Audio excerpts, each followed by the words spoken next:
নমস্কার বন্ধুগণ, আমরা সবাই কেমন আছেন? আশা করি সবাই ভালো আছেন। ওই ওই মা কেমন লাগবে পুরির মধ্যে কি ময়দা একটু আছে? তো যাওয়ার পরে এদিকে গেলাম কী খাবে চিকেন চাপ আর লুচি। তো আনলাম, তাই মায়ের মাসুর দিলাম আর ওরা অর্ডার দিয়েছিলাম ওই কী কয় দই ফুচকা আছে না, হেই। তো এরা কইলো কইলো খাও না, দই আছে তো খাইয়ে দিই।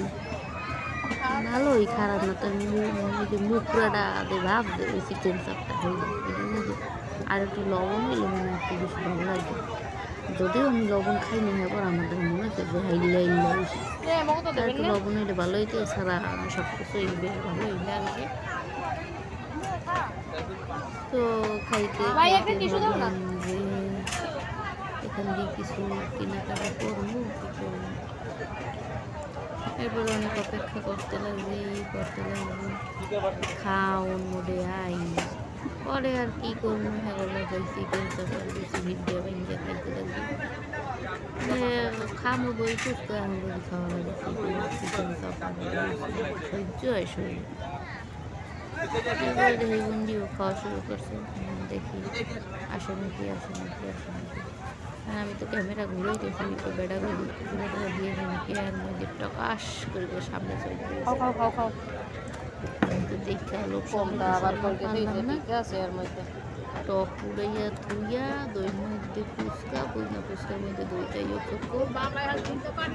খাইতে লাগছে। টকটা বেশি ভালো না, এই দই ফুচকাটা ভালোই লাগে, টকের থেকে চিনির ভালো দেখা কেটকে টক। এরপরে মায়েরে কইলাম যে খাবা নাকি তুমি একটু, না আমি খাব না, আমি যে আরে খাই দেও বেশি ভালোই লাগে। এরপরে মায়ের একটা দই ফুচকা খাও, মুইও খাইলাম। তারপরে খাই দাও, দেওয়ার পরে খাইয়ে দিয়ে খাই মাসি নাও, তো বেশ ভালোই লাগে। আমি গাইলে লেগে আছে, এই ভালো লাগে। তারপর কী করবো, মায়ে খাইছি, মুড়ি খাইছি, বন্ডি খাইছি, এই সবাই মিললে খাইতে মেলায় ঘুরিয়ে ফিরে আইসি, কিন্তু কিছু খাইয়ে লই আইসি। আপনারা কেটা দই ফুচকা খাইতে পছন্দ করেন আমাকে জানাবেন কমেন্ট করিয়ে। আর চিকেন চাপ লুচি কেটা খাইছেন বা খাইতে পছন্দ করেন সেটাও জানাবেন। আপনারা কেউ মেলায় গেছিলেন কি না, ভালো লাগে না মেলা কেমন উপভোগ করছেন অবশ্যই কমেন্ট করবেন, আমাকে জানাবেন। আরও বেশি মেলায় যাবেন। ভালোই লাগছে, খারাপ না, কিন্তু আর দোকানপাটের জন্য একটু বেশি ভালো লাগে। সব মিলাইয়া মেলাটা ভালোই কাটাইলাম। খাই যাও একবার ঘুরে ফিরে রাত্রি 10:30 বাজে। নমস্কার, ভালো থাকবেন, সাবস্ক্রাইব করবেন, পাশে থাকবেন।